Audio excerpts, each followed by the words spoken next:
In this episode, we're talking about a couple chickens hunting for a fox. It's PaperKlay. This and more on Indie Game Arcade.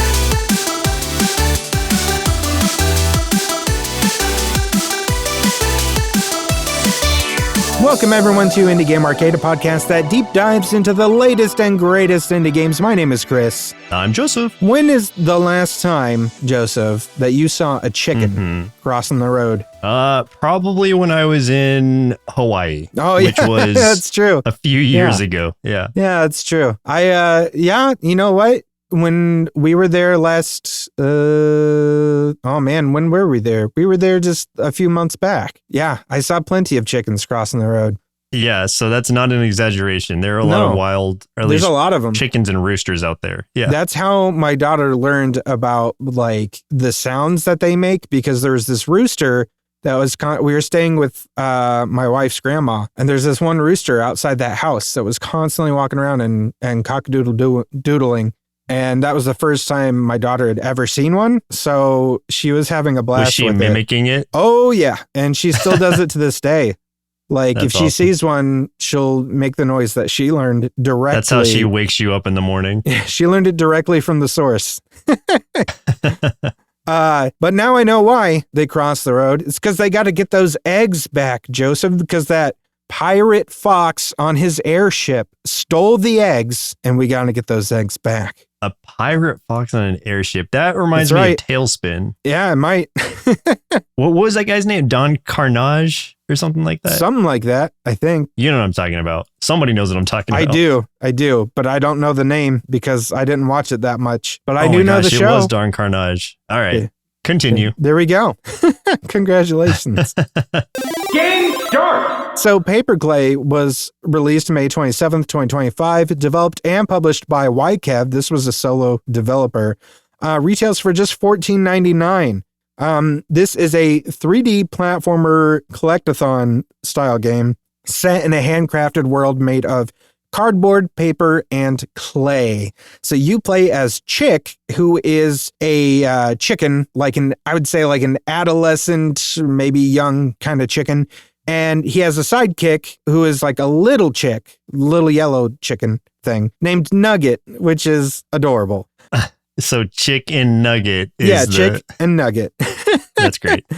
Navigating through environments that can be unfolded, rotated, and open to uncover secrets and progress to recover the lost eggs scattered across various handcrafted worlds. This is very much inspired by Banjo-Kazooie and Yooka-Laylee, but with a very similar feel and vibe to Yoshi's handcrafted world. So if you ever played like that game on the Switch, or even like going back to something like Little Big Planet, where, everything looks very tactile, like everything looks like it's designed using a real world medium. Like everything in this game looks like it's made out of cardboard or paper or clay or something to that effect. And man, this game looks gorgeous. Have you seen anything about this at all? No, I haven't. Oh man, look it up real quick. Let me look. I want you to see a screenshot of this, and I want you to give me your impressions of the design of this thing. Okay, yeah, I'm looking at it right now. It does look. It reminds me of at least Chicken Little. Is that what the dude's name was? Yeah. There was that Chicken Little, or at least movie back in the day. Yeah, but the chicken looks much different. I don't know, just the way it looked from behind. That's what I was thinking, because of the way it's like wobbling around. Yeah. Okay, so this looks really cool visually. Yeah. And you played the demo of it. Yep. So basically what this is very much when I talked about how this is like a 3D platformer inspired by things like Banjo-Kazooie, that is very much how it plays as well. And I would say actually plays a little bit more like a mix of that and like Mario 64. And I would say that in the idea of like how things are set up and the idea that you are like running around these worlds, because there's almost like these hub worlds, right? But like all these hub worlds have these separate little kind of like expansion worlds within them, which are like these little storybooks will open and then you can hop to another part of this, mini world or something. Visually, it's very fascinating because it all looks like almost like you're in little dioramas. Yes. Like none of it, everything is like created or like artificial, it looks like, or just actual objects. Like I saw one of the monsters is like a sock puppet. Yes, and you're exactly. walking across like cardboard on top of foam and things like that. So it's like little projects that you're walking through, and you said it was like storybook based. That's what the conceit is. It's like there's like little storybooks that'll open, and that's your portals to like different areas and stuff are the little books. Yeah. So I love it. It's so cool, and some of the big, I think, interesting part of this game is like the environmental interaction too, because as I was talking about before, like there's a lot of stuff that will like unfold or rotate and things that will change stuff in the environment. So it's like and I know this is weird to say for a video game, but it feels very tactile. Like there'll be, let's say you're going on a path or something and it looks like the path is supposed to continue, but you're looking at the edge of the level. There's nothing there, but there's like a something over to the side that looks like it can be like unscrewed or something, and then you do your like spin attack to try to unscrew this thing, and it'll go a couple of times, and then the little top of the thing that you're screwing like pops off, and then this whole other part of the world will all of a sudden like pop up and like just start unfolding. Like cardboard things will start opening up, and then trees are sprouting out, and like land formations are popping up. And it's just really interesting that way how this thing goes up, and it really does feel like almost like a pop-up storybook and diorama and things. It's just really interesting, and a lot of the world is like that, where you are manipulating something to basically create more of the level for you to explore. And that's really fun and really satisfying. I just love the construction of it all. So I get the PaperKlay aspect. I get the name now, since it is like all paper mache sort of like things. They obviously look like Chick looks like he's made out of clay, and then okay, and then Nugget I think is supposed to be made like of, he's made out of paper. Yeah, because if you look at him, he's got like he's a little bit more polygonal and stuff. So yeah. Okay. Yeah, I mean, visually alone, I'm sold on the world. Yeah. The story of this is the two of them are out just kind of like hanging out, lounging around, just loving the world. And then this sky pirate ship comes by, and it has this like fox character whose name I forgot, but he's like a sky pirate thing.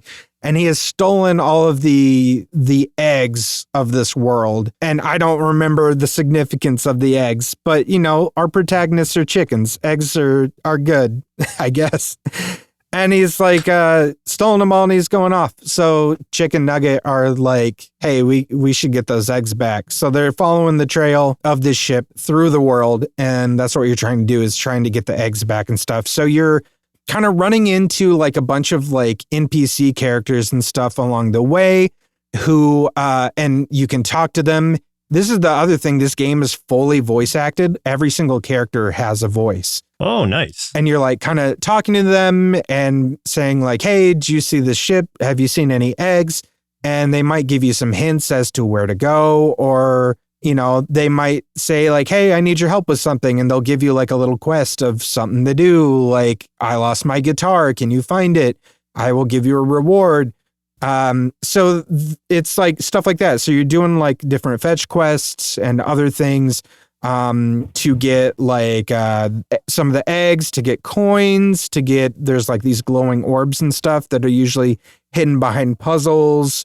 And some of those are also gifted by these NPCs if you help them get the stuff that they want to. So yeah, it's very much like the kind of traditional 3D platformers from back in the day as far as that kind of stuff goes. As far as like what you can do as Chick, so you have a lot of the typical movement abilities you would assume. So you've got like a double jump, you have a dash, you have a spin attack. And then you also have, you can glide. You have like a little paraglider that you can pop out after you jump. So you can sort of use that to glide different places and stuff, which is pretty cool. So your like movement ability is pretty high in this game, which is great because the best part of this game is exploring this world. And just like, because of how fascinating it is. Like there's like obviously things to do for your little quests and stuff and collecting all of instead of coins, they actually look like little golden buttons. But just kind of found myself wanting to just explore every nook and cranny in this thing. And I was just kind of going off the beaten path, not worrying about quests for a little bit, just because I wanted to see everything. So I was just like, yeah, whatever. I'm going to climb to the tallest place I can get to and just glide down wherever I can get and see what I can find, which was super satisfying. I had a really great time doing that. There's also a lot of like environmental puzzle solving stuff too, especially because, this is a game all about, folding and unfolding with all of the tactile kind of stuff. So I will say this though, whereas like I really enjoyed the time I had with it, it's not without some faults, I think. And I think where to me it feels like it's lacking a little bit is like any kind of like upgrades or power-ups or anything. Like you might get those in, I think of games like Mario 64 or Banjo-Kazooie, those things that it's kind of owing homage to. There's always like you get to one level or something and you'll learn something new, like some new ability. It doesn't seem like there's really that in this game. So I think the ability to do new things as you progress feels pretty limited. But, I think that is kind of offset a little bit by the idea that there is more intricate and interesting environments for you to explore the farther that you go. And I would also say like some of the voice acting is a little bit jarring, but this was a project from a single solo developer. So like I think about the limited budget that they probably had. And what they accomplished is insane for this thing. So I think it's extremely charming, super whimsical. It's family friendly, which is really cool. Like I know from reading reviews and stuff, a lot of people are like, this is like such a good one to play with kids and stuff. And a lot of people have been. And I love that as, someone thinking about, oh, what are the first indie games that I'm going to have my daughter play when she gets, so old? And it's a shorter one too. I think like 4-ish hours maybe. But that's not bad. Yeah. And if you wanted to 100% the thing, like collect everything, I'd probably say maybe double that or maybe 7 hours or something. So. But like overall, extremely charming and worth it. Worth the $15 price for sure. Right on. Yeah, it definitely looks like an interesting game. Now that I hear it's so short, like this might be one I actually try. I don't know. We'll see. Yeah, it's super cute. Why wouldn't you want to be a little chicken gliding around looking for eggs, looking for jumping sky inside pirates? Of books. Yeah. Fighting sky pirates. Yeah, why not? Power up! Hey, if you're enjoying this episode so far, do us a favor, throw us a like, a follow, share the episode or the podcast with folks who love indie games so we can get more of these game recommendations out there and support indie game developers. We also have a YouTube channel at youtube.com/nerdsloth where you can catch us playing more indie games or check out our top 5 and top 10 series for more indie game recommendations because we believe there is an indie game out there for everyone. Combo!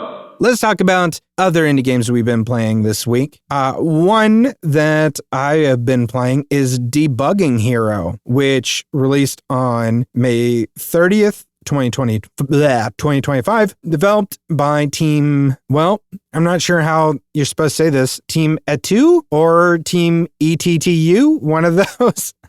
I'm not sure. I know it's a South Korean indie studio.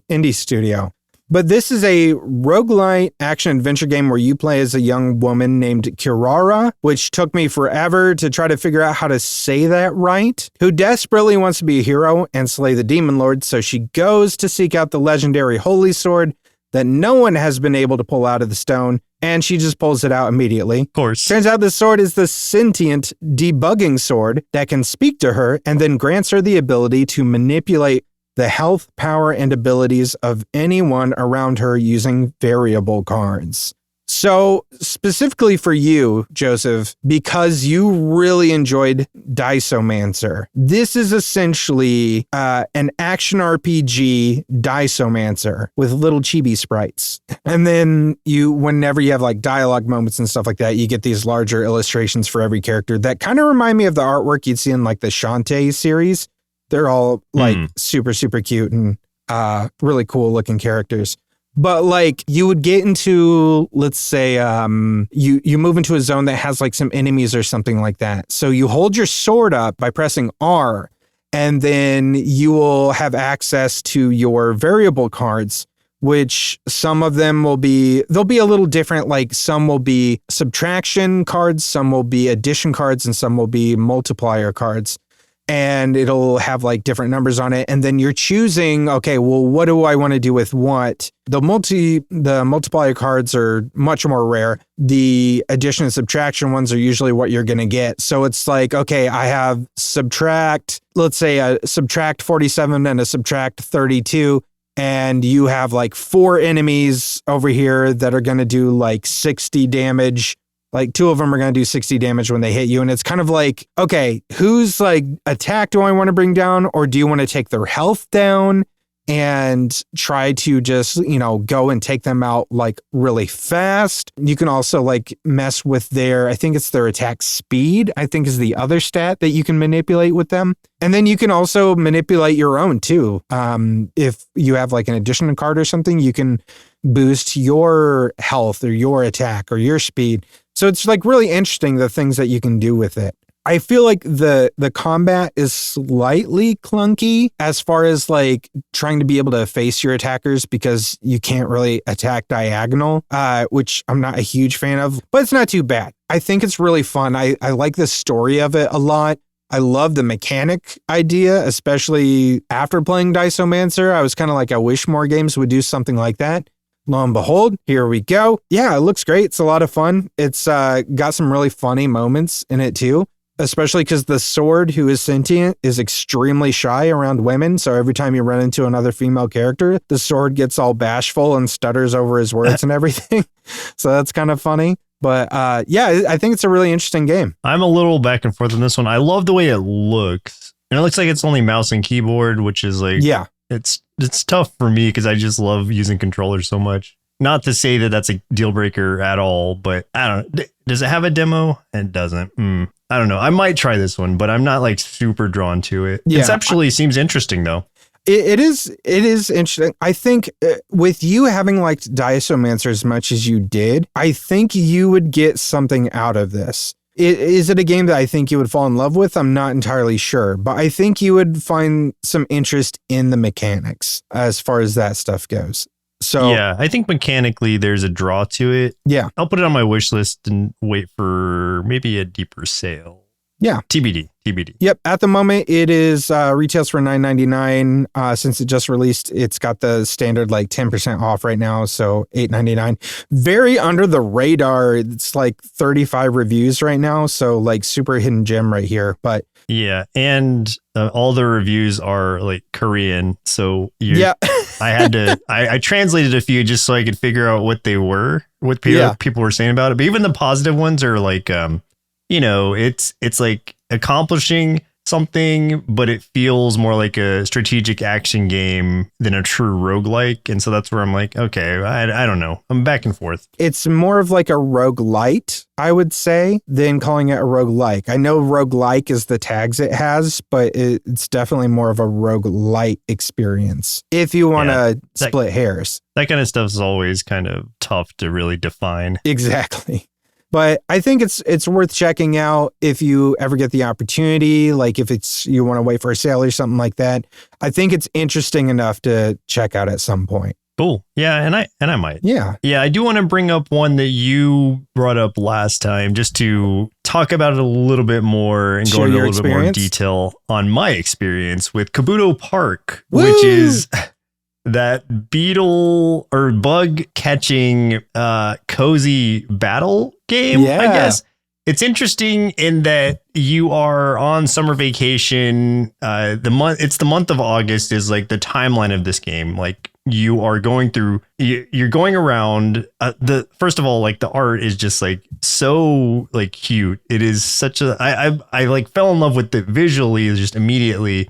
And it's a really simplistic, but it's not like overly simplistic to the point where you can just like, I don't know. I guess you could breeze through it, but I'm having a lot of fun with it, even in the first like hour that I played of it. Yeah. Which is the idea of catching bugs and then like having them kind of try. It's an auto battler deck builder slightly because you're using 3 bugs to push this other set of bugs of your opponent off of a tambourine. And it's set up in a Pokemon like gym like way where you're kind of going through these different you're fighting other kids, or your bugs are fighting other kids' bugs to see who can push who's off the tambourine. And you reach a boss at a certain point. The first boss I fought was hilarious because she was just like talking about how she's just talking about something no cap. And then something like no. I have main character energy. And then, but it was like, it's not all characters talk like this. So that's what made this one funny because she was like super leaning into that dialogue. Yeah. Just going super Gen A with it. Yeah, super. And so I was like, that was making me laugh. I fought another trainer who was like the game's creator. So he was like, oh, thank you for playing. And it gave me a achievement for beating the game's like creator. And at the end of that battle, he was like, and thank you for playing my game. I mean, the game of our Beatles fighting against each other. That's what I mean. Yeah. Like he was trying to like back away from that. But so a lot of like really cute and like charming things about it. Every bug you catch, which is a really simplistic kind of like dial thing that goes by and you just have to hit it like when you're in the blue or the green. The blue will just expand it and like zoom in a little bit more to the green. So you can, the catching mechanic is fairly simple, but you know, it is failable, I guess. And the idea is catching these different bugs of different rarities. There are shiny bugs as well, just like with Pokemon. And you're setting up groups of 3. They each have 3 cards per bug. So you kind of want to like see what synergizes well with other things.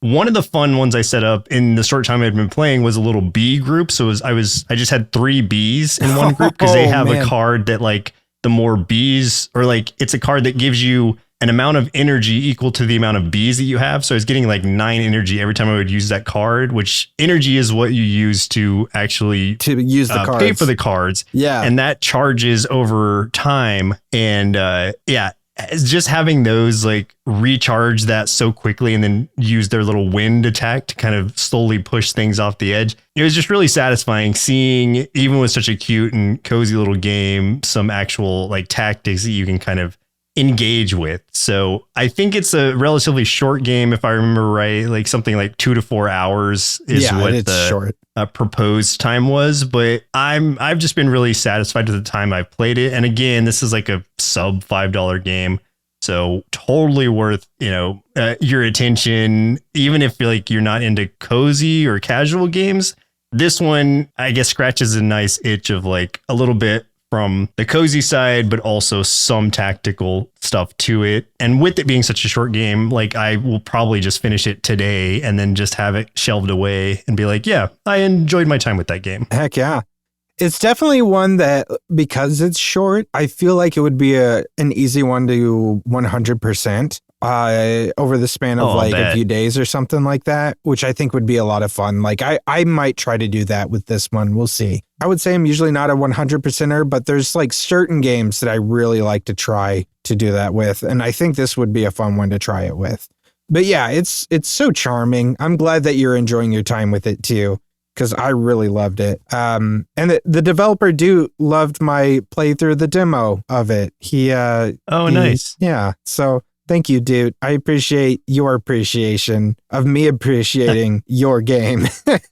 It says controller not supported on the main page, but I've been playing with the controller, so it's at least supported enough to do what you need to do. Yeah, and it works on Steam Deck like completely fine. No hiccups whatsoever. So maybe it wasn't built with controller in mind, but I'm having no issues at all. Great. Yeah. One more that I want to bring up. So this is a game that was submitted to us by the developer. This is the Ember Guardian from Ratbit Games. So this hasn't released yet, and it doesn't have an official release date, but it's, I think, estimated somewhere in Q4 of this year, 2025. So in this one, players assume the role of a guardian, which is a lone wanderer, tasked with protecting the last embers of the dying world. Accompanied by a loyal hound, the Guardian must venture into the darkness to scavenge resources, build and manage a camp, and fend off relentless nighttime assaults from monstrous creatures drawn to the light. This is this is very much like the Kingdom games. So when we're talking like Kingdom New Lands, Kingdom 80s, games like that, in that it has like that day and night cycle where during the day you're base building, you're recruiting folks to come to your base to then go out and hunt for supplies and for the currency and stuff that you need to keep building, and then fighting off waves of enemies at night. However, those enemies can be around during the day as well, and they can impede your hunters and stuff. Like, they won't be able to go past a certain point if there's enemies and stuff. So you do have to go and take those out and explore a little bit during the day. And you do have, what I like about this that the Kingdom series doesn't use, is you have like different quests and stuff that you might get and you need to fulfill. Like in, let's say, Kingdom New Lands, which is the one I think I've played the most of, so I'm the most familiar with that one. That one is about like each island you get to. It's about essentially getting to the next island. So it's, building that boat and then going. So can you survive long enough to build the boat, move on? In this one, it might be like, okay, you build your base and everything. You have that ember. It's like there's only so much light left in this world. You have an ember. You have to keep that ember lit. And your campfire, if that goes out, your run is over. Well, not completely over. You go back and then you power up and then you can try again. But I would say roguelite in this way. Then you might get objectives like go find this person or go find this stash of orbs or things like that. So it's not necessarily like always build a boat like in the Kingdom series. And there's like a main hub that is kind of that you like teleport back to. And that's where like all your merchants and things like that are. And that's a lot of where sort of the roguelite sort of stuff comes in as well, in that you go back to that hub after you've done your quests or whatever. And your quest also might be like survive 5 nights. But part of that is because there's a huge boss that comes and will just annihilate your camp if you can't kill them. But anyway, you can teleport back to that hub and there's different merchants. So you collect jewels to upgrade yourself, or you can buy new weapons, upgrade those weapons. You can do things to upgrade your camp for when those get set up. There's a lot of stuff that you can do, which I really was kind of surprised just how much was added to this. Like in the way that we talked about how Monster Train 2 very much refined all the mechanics of the original Monster Train. This almost feels like it's definitely not like a 1-for-1 as far as like it's not as smooth as the Kingdom games are, but it feels like it has taken a lot of the mechanics from those games and added things to them that really enhances the experience of those games and makes it way more interesting and intricate. So I was really enjoying this.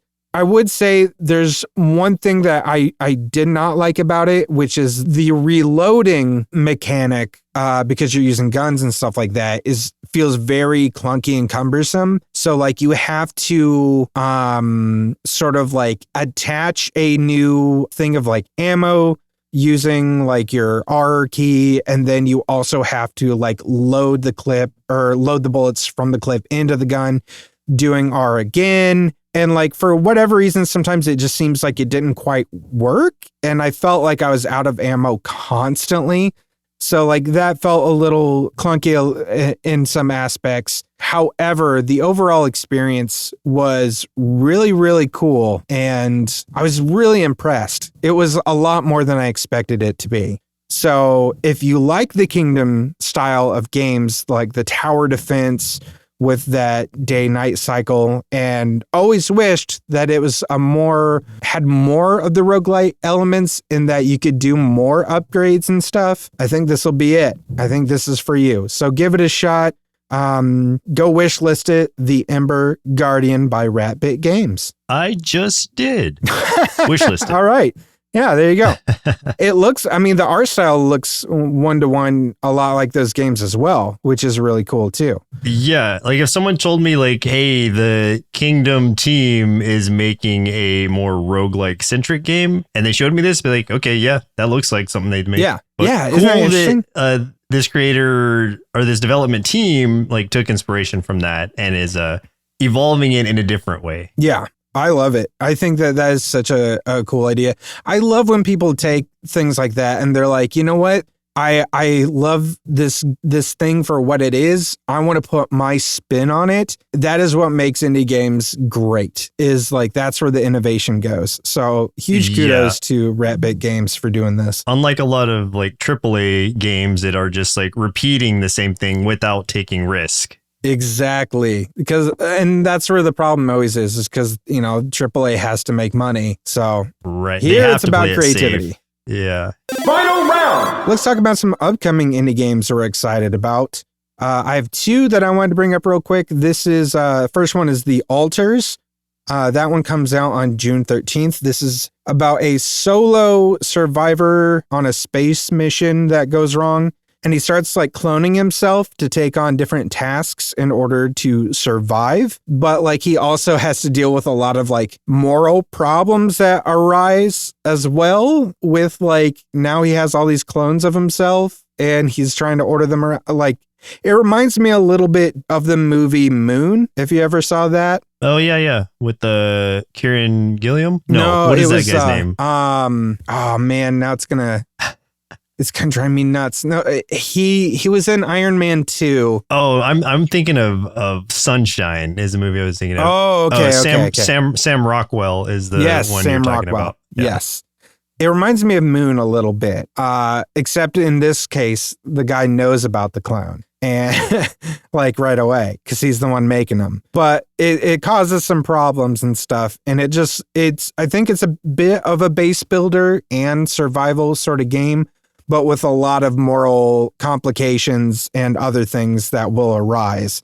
So it just looked really interesting. I think it could be a fun time. So that's been on my radar for several months. And we didn't have a release date for the longest time, but we finally got it and it's coming really soon. Speaking of release dates that have been getting pushed back, one that has been pushed back for a long time, but it's finally coming out, is Date Everything, which is coming out on June 17th. So, originally that was supposed to come out on Valentine's Day of this year, but obviously did not happen, got pushed back a lot. So really excited to see this one. This is the one where you put on those glasses and then everything in your house becomes a dateable person, like turns into one.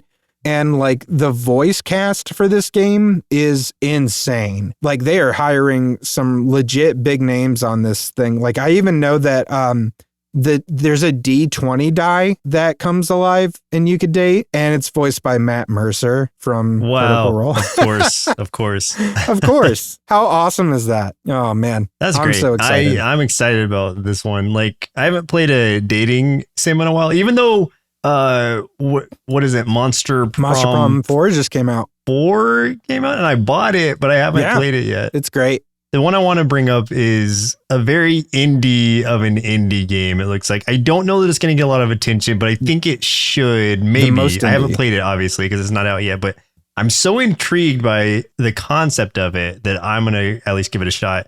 It's called Boogey Hunters, and by boogie, it's like boogeymen. Like it's set in like an Old West kind of setting, and the you'll see the graphics, and you might be turned off by it because it is very like rudimentary.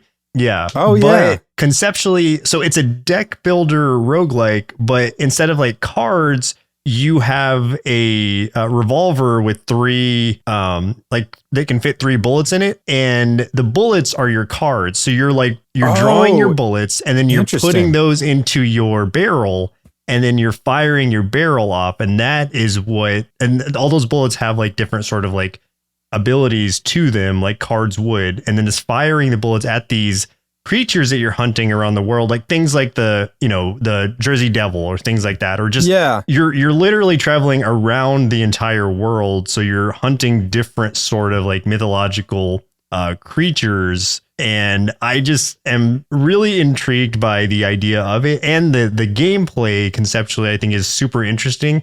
I think if this had more like visual polish to it, I really feel like it would be getting like more attention. And I had never heard about it. I was just kind of searching around and ran into it, but I'm going to give it a shot and see how it is. So I'll report back if it's worth your time, but I at least think it's a great start to something idea wise. If this one doesn't hit for whatever reason. That's cool. I love the idea of that, the bullet mechanic of that being like the cards. That is cool. So like looking at this, I was ready to be like, yeah, I don't know. I don't think for me. Until you said that, and I'm looking at the trailer of it, and I'm like, okay, man, that is really awesome. I've not seen something like that yet, so I'm into that. That's what I'm saying. Like, don't let the like rudimentary like visuals like turn you off of the game. Think about the concept of it, and that's how I'm going into this. It's a good concept. I like that quite a bit. So, okay, Boogey Hunters, very very cool. Coming out on June 7th. So all right. Soon. Yeah. So on my wish list. Coming week. Heck yeah. Yep. This has been a great year for indie games. There's been so much stuff, so many good things, and a lot of great small games, especially lately too. Especially roguelikes, man. It's been a crazy year for roguelikes. I think more than that's like any year lately. Truly the purpose of this show is to highlight indie games, and that's not just to say the ones that are popular indie games are getting the most attention. Just if we run across something and it looks cool or interesting, we're probably going to bring it up. Oh my gosh, yeah. We're not out here for all of the Expedition 33s. Otherwise this would be a boring show. But games like this, like that you found, that's awesome. I love that. So cool. So I'm really excited to try this one out. Yeah, I hope that if it's good, I hope other people hear this and go check it out too. Or go add this to your wish list. If you're listening to this right now, add it to your wish list. Give that developer some support. It wasn't developed by the same team, but it's being published by the same team, Rogue Duck Interactive, that published Dyson Fold, which is one that I picked up and you played at least out of my library. Yeah, I did. I played Dyson Fold. I only played like one run of it because how was it? I enjoyed it from what I remember. But I just played it the one time when you first picked it up. And then I felt bad because you hadn't gotten to try it yet. So I was like, you know what? I'm not going to play it again until he plays it. Oh, man. I should really try that one, too. Yeah. Because that one also looks really cool using a card and dice mechanic. Yeah.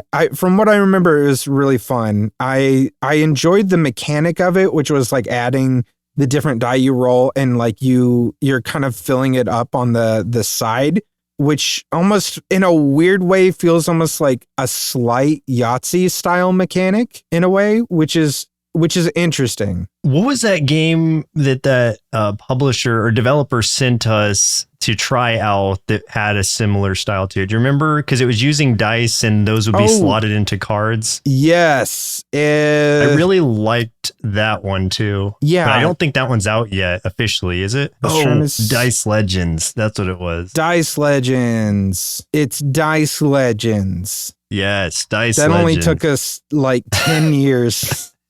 So natural, such a natural transition. But seriously, that took us 15 minutes to figure out the name. I edited it so it seems like immediately we were like, oh yeah, Dice Legends. But no, we went off script and we're like looking to try to find it forever. Yeah. Okay, that comes out in Q3. Dice Legends comes out in Q3 2025. Awesome. My whole point was that it's the dice slotting into cards, similar to Dice and Folk. That one was very, very cool too. I really like that one. Yeah. Yeah. I'm excited for that release as well. So we'll keep an eye on that one for when it gets its official release date. Yes.